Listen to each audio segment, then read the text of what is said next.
Lisa. I'm Andy. And today we've got a big project on the rise. We are going to take this 1970 original mirror wall and modernise it with some panel board and then paint it up with the help of Monarch.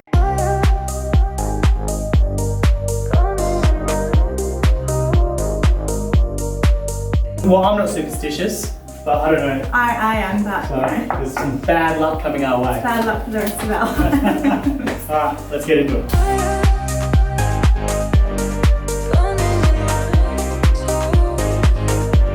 So what we're going to be doing is I'm going to be doing some measuring, some cutting and getting the VJ board on this wall. So hopefully these walls are nice and square and it's going to be a matter of just measure, cut once and away we go.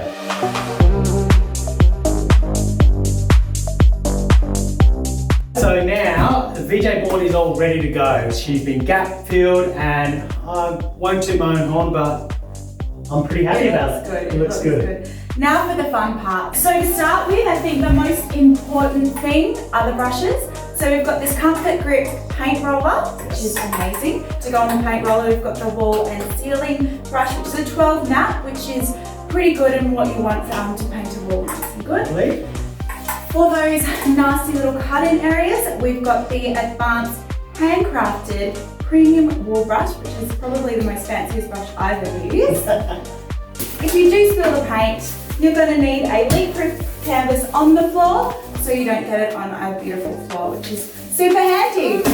Cool. Like him. Let's get to work.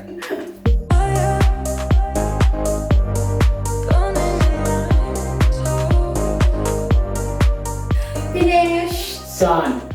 So, paint's still wet. We're going to let this bad boy dry, but we're very happy with how it turned out. And it just shows that the better the tools, the easier it is to do the job. So with the help of Monarch, we were able to complete this in about an hour. So yeah, it definitely pays to have good tools. Exactly right. Really quick. It's going to look really amazing when we stage it. So stay tuned.